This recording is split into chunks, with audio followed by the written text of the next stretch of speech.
Vale, ya voy a comenzar. Profesor, compañeros todos, continuando con las exposiciones de nuestro grupo, vamos a hablar, bueno, en particular voy a hablar sobre conos de recesión. Es un concepto que ya habíamos visto en semanas anteriores y ahora vamos a profundizar un poco más en el tema, observando algunas propiedades, algunos teoremas. Pero creo que vale la pena hacer un repaso, ¿no? ¿Qué es un cono de recesión? Primero se define sobre un conjunto convexo y el cono de recesión va a estar formado por todos aquellos vectores en el espacio, en nuestro caso va a ser Rn, tal que este vector de aquí, que es, digamos, como decir, la prolongación o el rayo, ¿no?, que genera este vector, va a estar aún incluido en A, ¿no? Este concepto, a ver, digamos, geométricamente creo que se entiende mejor qué es lo que nos quiere decir. El cono de recesión de A, de este conjunto, digamos, este conjunto, bueno, eso está con la notación de C, ya digamos que este conjunto C, el cono de recesión va a estar formado por aquellos vectores los cuales tienen la propiedad de que si tú los prolongas, ¿no?, tú los prolongas de manera indefinida, esos puntos van a seguir estando en el conjunto. A estos vectores que pertenecen a este conjunto de acá se le va a llamar vectores de recesión. Y en particular al rayo generado, por ejemplo, ¿no?, este vector D genera un rayo. Esos rayos con una orientación se les va a llamar direcciones de recesión o recession direction. Bien, por ejemplo, a ver, vamos a observar algunos conjuntos. Este es un conjunto A que está acotado y nos preguntaríamos, ¿no?, cuál sería su cono de recesión, ¿no? En este caso, el cono de recesión va a estar formado por el vector nulo únicamente. De hecho, creo que vale la pena, claro, uno se pregunta, ¿este conjunto va a ser siempre distinto al vacío? Sí, ¿no? Porque para empezar, el vector nulo va a estar dentro de, asumiendo que A es distinto del conjunto vacío, entonces el vector nulo va a estar incluido aquí, ¿no? ¿Qué más podríamos anotar? De hecho, acá he hecho una afirmación, ¿no? RA es un cono convexo, ¿no? Entonces, de hecho, brevemente vamos a generar una pantalla. Esto no. Ya me olvidé dónde se genera pizarra. Aquí está. A ver, vamos a generar una pizarra. Primero vamos a demostrar que ese conjunto así definido, yo me voy a tomar un screenshot de esto.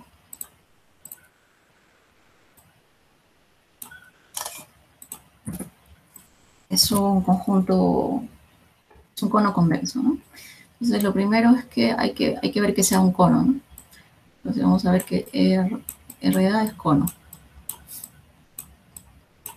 Entonces, para probar que es cono, simplemente tomamos un vector aquí, ¿no? Vamos a tomar un B que pertenece a, y deberíamos llegar a probar que alfa por B también pertenece a RA, ¿no? Para lambda, para todo lambda mayor que 0. Bien, entonces, a ver, ¿esto cumple o no cumple? Vamos a ver. Como B pertenece a RA, significa que A más T de B pertenece a A, ¿no? Para todo A que pertenece a A y todo T mayor o igual que 0, ¿no? Como nosotros queremos demostrar que el alfa por B pertenece a RA, entonces lo que tendríamos que hacer es decir, a ver, preguntarnos, ¿no? Si A más T por alfa de B pertenece a A, ¿no? ¿Cumple esto? Para todo A pertenece a A y T mayor que 0, ¿no? Alfa es mayor que... esto no es alfa. Esto es, perdón, a ver, aquí es alfa, perdón. Aquí es alfa. Esto. Alfa es mayor que 0, luego T es mayor o igual que 0, por lo tanto todo esto es mayor o igual que 0, ¿no? T', vamos a llamarlo esto. Por lo tanto, se tiene que A más T', T' de B pertenece a A, ¿no? Para todo T' mayor o igual que 0. Y A que pertenece a A. Por lo tanto, aquí hemos concluido que ay, me estoy mareando, ¿verdad? Este es el alfa de B pertenece a RA, ¿no? Aquí he hecho mal la natación, es por T. Ok. Entonces, el otro punto, vamos al siguiente. RA es convexo, ¿no?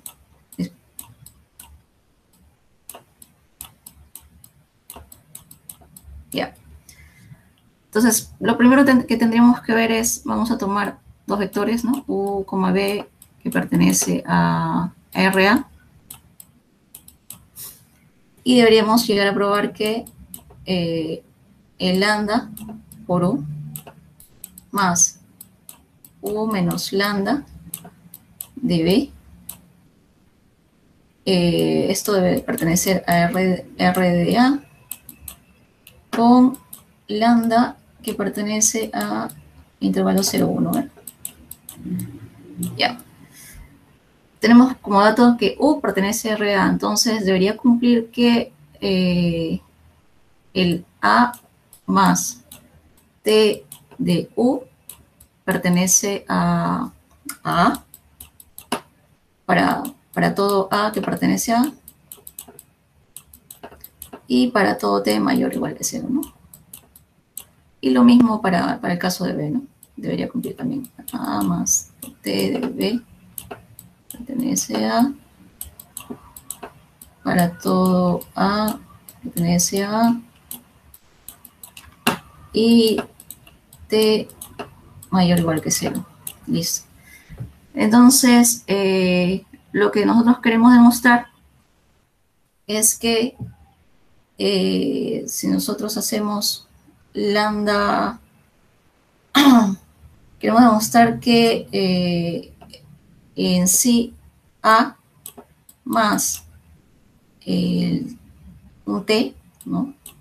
Por todo este vector que está aquí, ¿no? O sea, lambda de U más 1 menos lambda de B. Todo esto de aquí debe pertenecer a A, ¿no? Para todas estas condiciones, ¿no? Esto. Bien, entonces, distributiva, ¿no? T por lambda, entonces sería A más T por lambda de U más T de 1 menos lambda de B. Todo esto debería pertenecer a, ¿no? Eso es lo que queremos probar. Entonces, T por lambda, como T es mayor que 0 y lambda pertenece a 0U, todo eso es mayor que 0. Por lo tanto, A más, por el hecho de que U pertenece al R de A, ¿no es cierto? Tendríamos que todo esto de aquí pertenecería a A. Y luego lo mismo, ¿no? Este es 1 menos lambda es mayor que 0, esto es T mayor o igual que 0, todo esto es mayor o igual que 0. Entonces, por este punto de aquí, todo de acá pertenecería a A, ¿no? Y ahí tendríamos tendríamos esto, ¿no? Esto que queríamos demostrar. Ya, entonces, volviendo con, ¿dónde está? Listo. Entonces hemos demostrado que RA efectivamente es un cono convexo. Aquí tenemos una elipse. Entonces, uno diría, ok, ¿cuál sería su cono de recesión, ¿no? Entonces, si nosotros imaginamos, dibujamos un vector y ese vector lo extendiéramos, nos damos cuenta de que en algún momento se va a salir del, del conjunto, ¿no? Porque ese conjunto está acotado.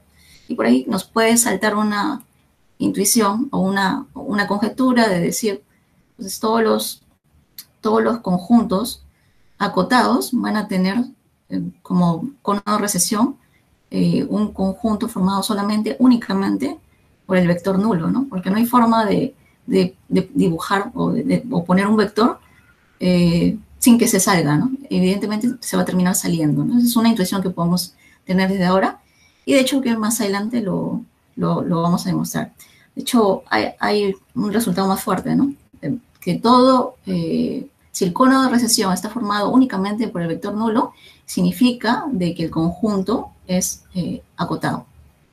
Pero eso lo vamos a ver después.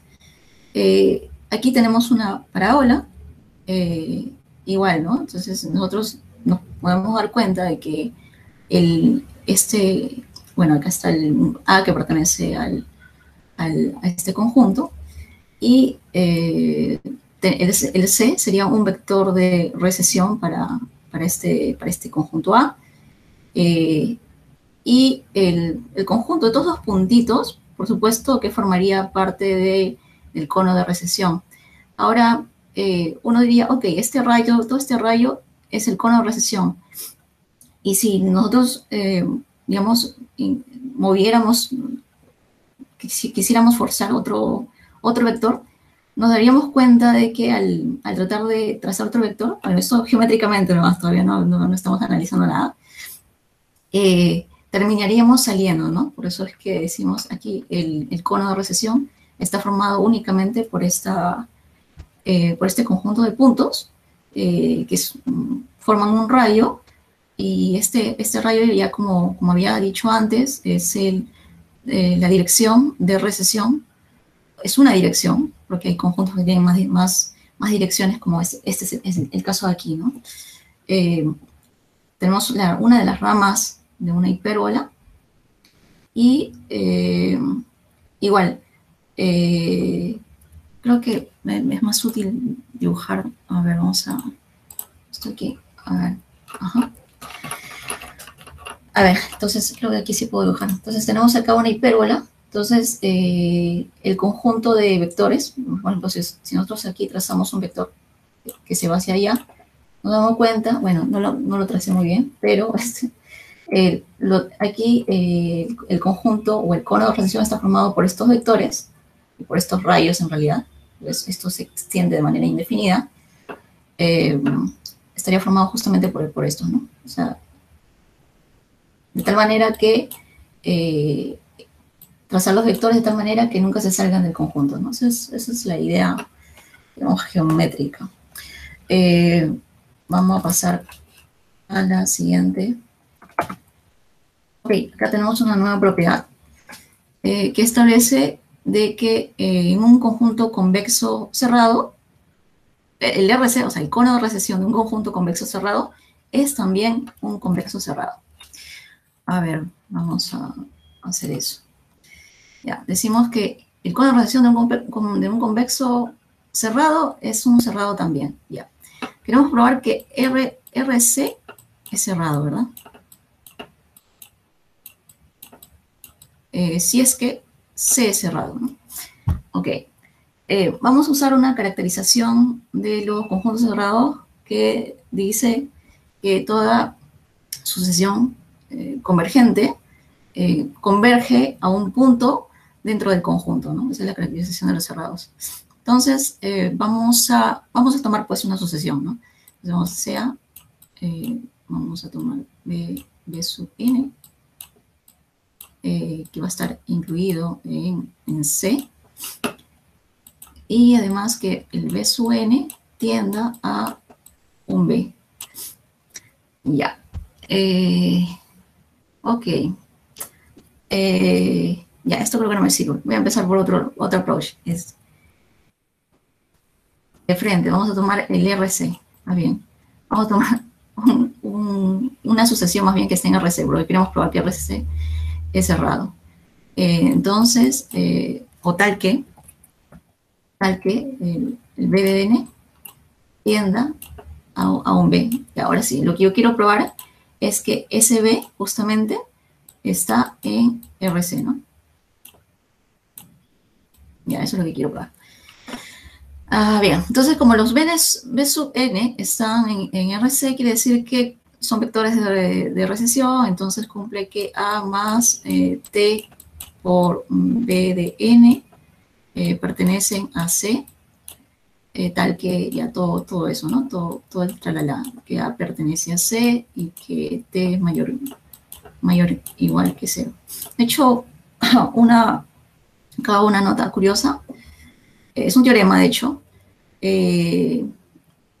A ver, volviendo aquí, creo que olvidé mencionarlo, es importante, si bien es cierto no lo he considerado dentro de la exposición, su demostración porque no he podido demostrarlo, pero sí he notado ese teorema, que dicen que no es necesario, para que C sea un vector de recesión, no es necesario que se cumpla para todos los A, basta que cumpla para un solo A, para que C sea un vector de recesión. Es un teorema fuerte, porque ya sabemos, ¿no? El teorema dice, ¿no? Si un vector es de recesión, sí, solo sí, existe una tal que cumple todo esto. Ese es el teorema. Entonces, esto de acá incluso no sería necesario, ¿no? Basta con decir existe. Pero bueno, nosotros vamos a seguir con la definición, que es para todo A que pertenece a C. ¿Qué más tenemos? Tenemos de que A más T por B de n tiende a A más T por B, ¿no? Esto es por la continuidad de las funciones lineales. Ok, luego, esto de aquí es una sucesión que está en C y tiende a este de acá, ¿no? Entonces, por la unicidad del límite, quiere decir de que este conjunto de acá, la unicidad del límite y además porque sea cerrado, ¿no? Esto de acá pertenece a C. Entonces, ¿qué hemos demostrado? Ya, ok. Entonces queda, esto de acá pertenece a C para todo el tralala, ¿no? Para todo A que pertenece a C y todo T mayor que igual que 0, ¿no?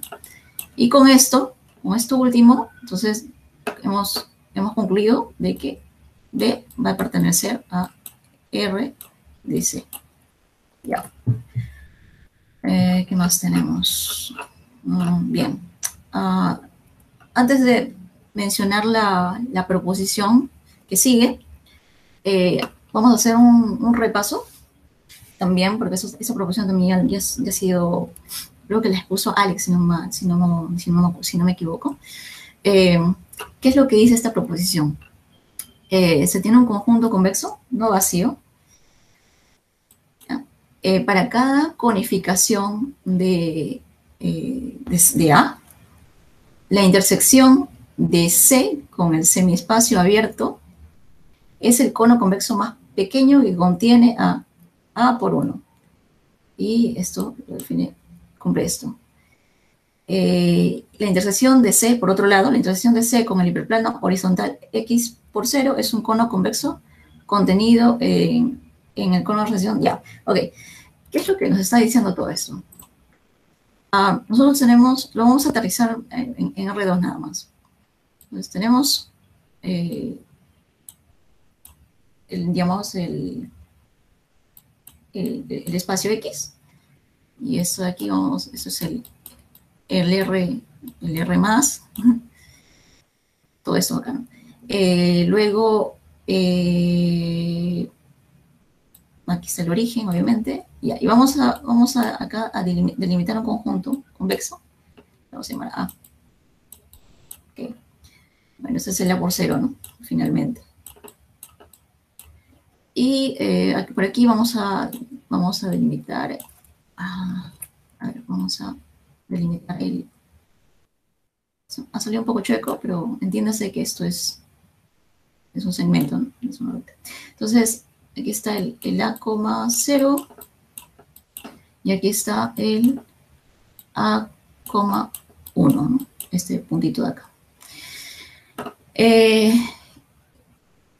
Si nosotros generamos el cono, o sea, conificamos este conjunto de aquí, ¿no es cierto? Todo este conjunto de aquí. ¿Qué decía el proceso de conificación? Elévalo 1 y luego sobre cada punto de ahí traza un rayo que una esos puntos con el origen, ¿no? Entonces vamos a trazar acá. Vamos a hacerlo mejor con líneas puntiagudas para que no me salga tan chueco. Entonces, tocamos ese punto y seguimos adelante, ¿no? Igualito hacemos con todos en general, ¿no? Ay, Dios. Igual con este, ¿no? Con este último acá. Ya que, y esto sigue.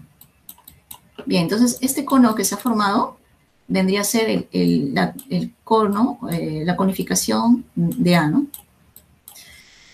O bueno, también incluso coincide también con el modelo de rayos de A. Este cono de aquí puede intersectarse bien con el semiespacio generado por este hiperplano, ¿cierto? O sea, por el hiperplano X por 0. Puede insertarse bien con el semiespacio, digamos, superior que está aquí. Y bien puede intersectar con el hiperplano, ¿no? Hay dos formas de que pueda intersectar. Entonces, cuando se intersecta con el semiespacio, lo que va a hacer es que esa intersección va a ser el cono mínimo, o creo que el cono minimal de A. Es decir, es el cono convexo más pequeño que puede contener al conjunto A por 1. Eso es básicamente lo que dice la primera parte. ¿Se dan cuenta? Este es el A,1, ¿no?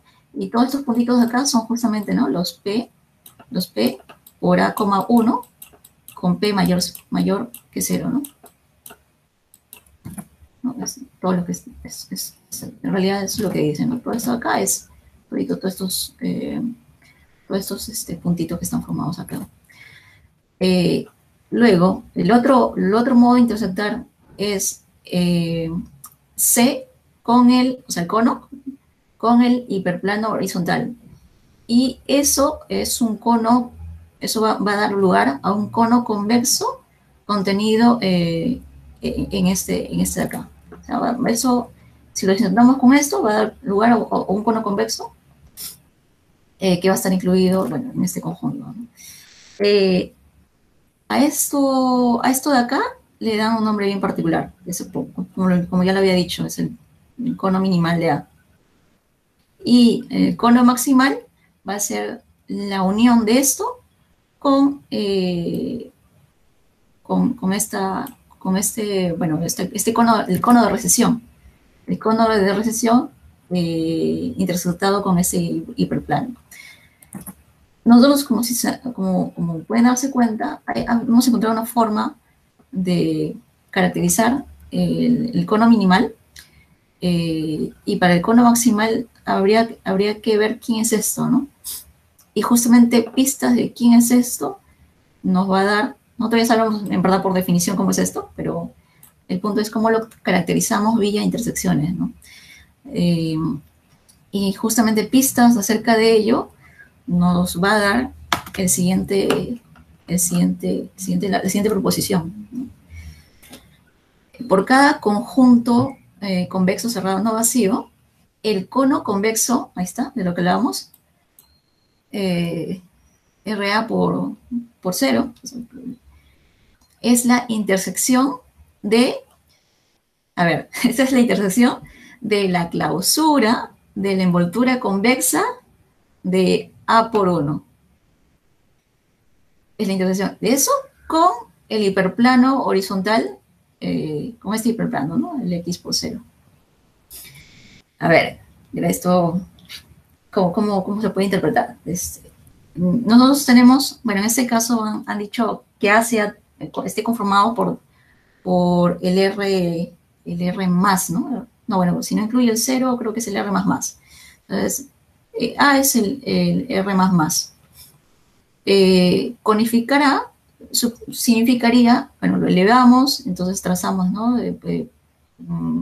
Los vectores que unen con el origen y nosotros, el cono que subtendría, esto de hecho sigue indefinidamente, ¿no? Porque A continúa. Entonces, esto va a llegar un momento, de hecho, si nosotros seguimos así continuamente hasta indefinidamente, nos vamos a dar cuenta de que estos vectores de aquí, el ángulo que forman con el hiperplano, ese ángulo va a tender a 0, ¿no? Y de hecho también nosotros podemos dar cuenta de que para este conjunto convexo A, el cono de recesión, es decir, el R de A. Patricia, A es el segmento nomás, no es toda la recta positiva. Ok. Ya, si es este segmento nomás y se muere aquí, ya entonces no sigue, ¿no? Pero si en caso A fuera... De hecho, el libro creo que en la descripción menciona menciona el R más más. Es que tiene que ser convexo y cerrado. Convexo. Sí, tiene razón. Tiene razón. Ya, entonces, omití todo lo que dije. Sí, es verdad. Convexo y cerrado. Entonces, perdón. Entonces, de hecho ya, bueno, igual cuanto más grande sea, en todo caso, los vectores, los ángulos de vectores van a tender a ser 0. Y el cono de A, ¿no? Que es este de aquí, esta parte de aquí, cono de A,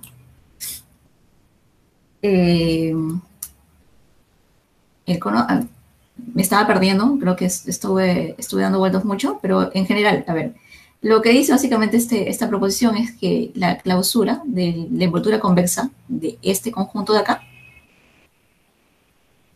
interceptado con el hiperplano, con todo este hiperplano, eso va a dar lugar al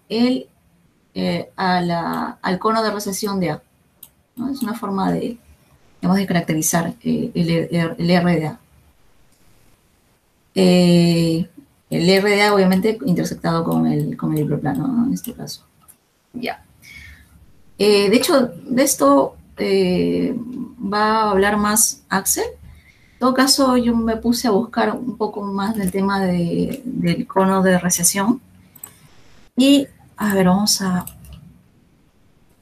estuve chequeando Archive, que es un repositorio al que acudo cuando no encuentro mucha info en ScienceDig y solamente me puse a ver qué tanto se habla, ¿no? Del tema, para tener una idea. Recession. Y encontré 15 artículos, o sea, lo cual no me parece mucho, porque si lo comparamos con el convex set, los conjuntos convexos, hay mucho más, ¿no? Estuve, digamos, viendo, me puse a ver sobre todo aquellos que tienen como título el cono de recesión y me empecé a chequear. Hay unos que relacionan el cono de recesión con números, con ciertos números que se llaman números mixtos. Entré a ver de qué se hablaba, pero había mucha teoría que ahí tenía que revisar y hay nuevas definiciones, entonces me pareció algo muy pesado.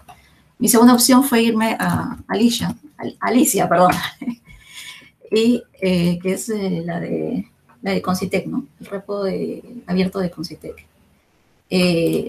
Puse acá, lo más probable es que encuentre más en español. Encontré, hay dos, ¿no? Como verán, dos artículos. Así que me fui a la primera. Y esto me llevó a la revista de la facultad, el Pesquimat. Entonces me lo descargué y encontré algo interesante. De hecho, bueno, no sabía, pero me puse a averiguar más de Pesquimat porque nunca la había, no me había puesto a ver o sea, qué trataba en sí. Es una revista que la facultad emite de manera semestral. Ya está en la 24ª edición, es decir, ya son 12 años de publicación. Y si bien no es una revista indexada, busca promover la investigación dentro de la facultad, ¿no? Y bueno, el tema que estuve buscando, ¿no? Con recesión, seguramente acá hay nombres que a ustedes se les hace conocido, ¿no? Profesor Becerra, que nos enseñó la vez pasada, el semestre pasado, etc. Encontré un teorema que es el que justamente les venía hablando, ¿no?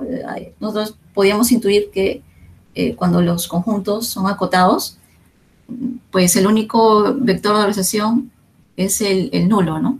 Entonces, esta es la edición de la revista y, bueno, habla de distintos temas, ¿no? Y en particular toca una sección para el cono de recesión. Entonces aquí hay teoría introductoria y tal, y aquí, como se dan cuenta, acá está la definición, solamente que aquí hemos usado otra notación, ¿no? Esto en realidad para nosotros, para la notación que hemos usado, sería RC, ¿no? No esto. ¿Ya? Entonces vamos a dar una rápida leída de este lema, que es el que ya le venía comentando. Un conjunto convexo cerrado y no vacío C en Rn es acotado o ilimitado si, solo si, su cono de recesión consiste de un único vector nulo, ¿no? Creo que lo de la ida creo que nos parece intuitiva, ¿no? Pero el regreso no tanto. Pero vamos a ver, el ida y vuelta, vamos a ir a la ida. Vamos a asumir que C es limitado, entonces va a estar acotado, obviamente, por un K, ¿no? Todos sus vectores. Por otro lado, ya sabemos que el RC, como mínimo, tiene el vector nulo como uno de sus elementos. Entonces vamos a asumir de que sea Z un elemento aquí, en RC. Entonces va a cumplirse esto, ¿no? Esto debe cumplirse, ¿no? Entonces, como este elemento está en C, debe cumplirlo de acá también, ¿no? Eso es lo que he hecho acá en esta última parte. Luego han procedido a dividir por T. Se supone que aquí T tiene que ser distinto de, bueno, mayor que 0, ¿no? No puede ser 0. Han pasado a dividir y aquí, no sé por qué han utilizado esto acá.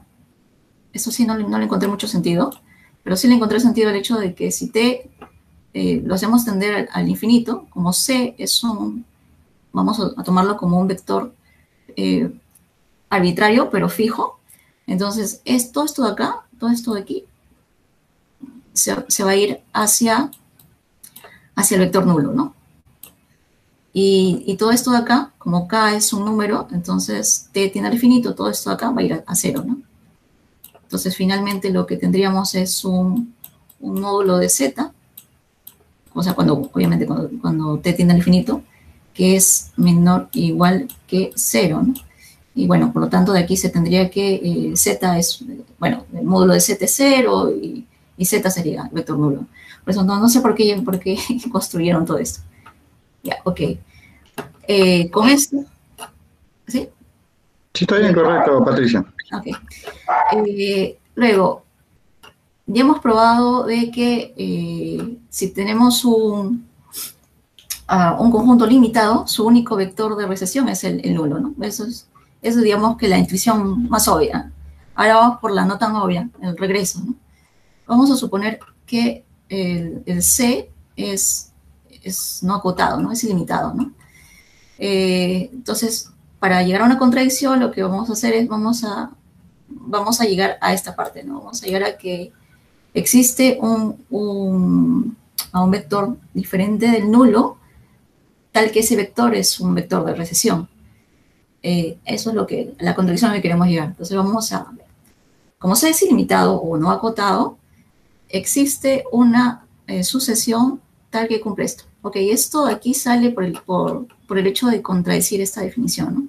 Si nosotros contradecimos, diríamos que para todo K, para todo K mayor que 0, va a existir un C, pertenece a C, tal que la norma, bueno, el módulo, la norma, es mayor que K, ¿no?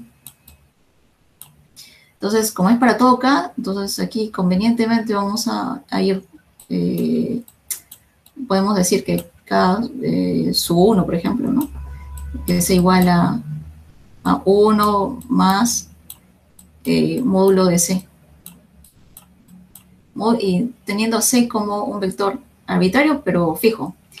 Entonces, para este K va a existir un C1, ¿no? Va a existir un C1 que pertenece a C, tal que el módulo de C1 es mayor que el 1 más C, ¿no? 1 más módulo de C, ¿no? Y lo mismo si hacemos para el 2, para el 3, para el n, entonces tendríamos una sucesión como esta, ¿no? Que va a cumplir, ¿no? Que va a cumplir, ¿no? Para 1 más perdón, el C de n es mayor que n más el módulo de C, ¿no? Es de eso. Luego, por la propiedad de la norma o de la función distancia, tenemos esto, ¿no? La diferencia de normas es menor o igual que la norma de la diferencia de vectores. Entonces esto, bueno, de esto de aquí, simplemente esto pasado a sumarlo. Y luego de la 7 y la 8, es decir, a ver, si C de n es mayor que n más módulo de C, entonces esto se podría ir, esto se podría ir, y tendríamos que n es menor que todo esto acá, ¿no? Que es lo que se tiene acá, ¿no? Ok. Definimos la siguiente sucesión. Ya. De aquí han definido una sucesión, esto de acá debe ser z de n, error de tipeo seguramente. Es igual a todo esto. Y bueno, si se dan cuenta, estos son vectores unitarios, ¿no? Como son un conjunto de vectores unitarios, pueden encapsularse dentro de una bola, por lo tanto, se trata de una sucesión o de un conjunto que es acotado. Entonces, por el teorema de Bolzano-Ballestra, cuando tenemos nosotros una sucesión en Rn que es acotada, va a existir una subsucesión, ahí está, por eso es que dice, ¿no? Existe una subsucesión que es convergente, ¿no? En otras palabras, va a existir el límite, ¿no? De esta subsucesión. Y como la función distancia es continua, tenemos que el módulo de z es igual a 1. Bueno, si z de n tiende a z, si f es continua, se cumple que f de z de n, bueno, esa es una sucesión, ¿verdad? Tiende a el f de z, ¿no? Y por eso, como esto de acá es el conjunto de puntos, z sub n, ¿no? F es la función distancia, y esto de aquí todos son 1, entonces tendríamos al final una secuencia de puros unos, ¿no? 1, 1, 1, 1. Eso sería esa sucesión. Pero esta sucesión, ¿a dónde tiende? Tiende a 1, ¿no? Y por la unicidad del límite, entonces tendría que ser que el módulo de z es 1, ¿no? Ok, por eso es que ya, el z es módulo 1. Y como esto de aquí, el 1 es mayor que 0, entonces por lo tanto descartamos de que el z sea un vector nulo, ¿no? Bien, ya tenemos una parte. La otra parte que nos falta demostrar es que este z pertenezca a, o sea, sea un vector de recesión o pertenezca al cono de recesión. Entonces, para ello,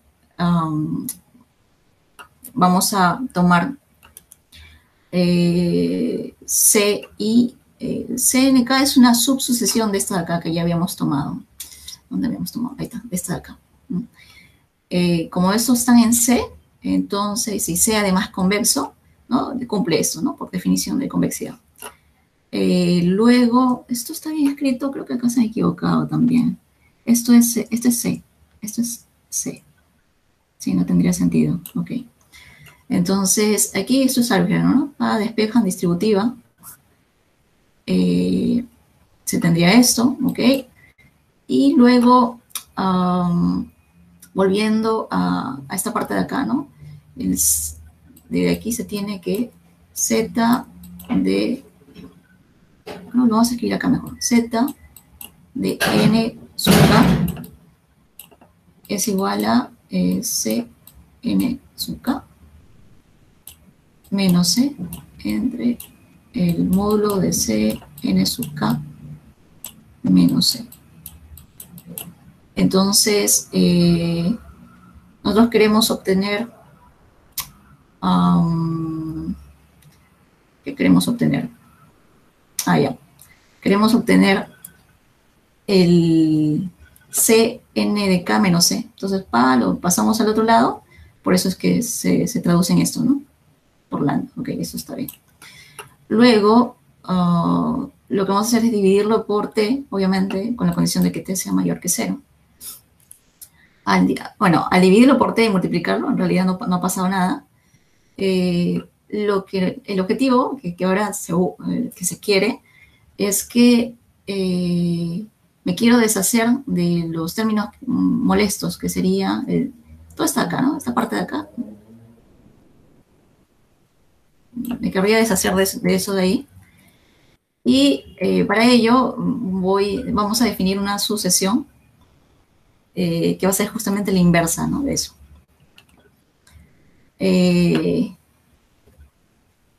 Claro, con el propósito de justamente tener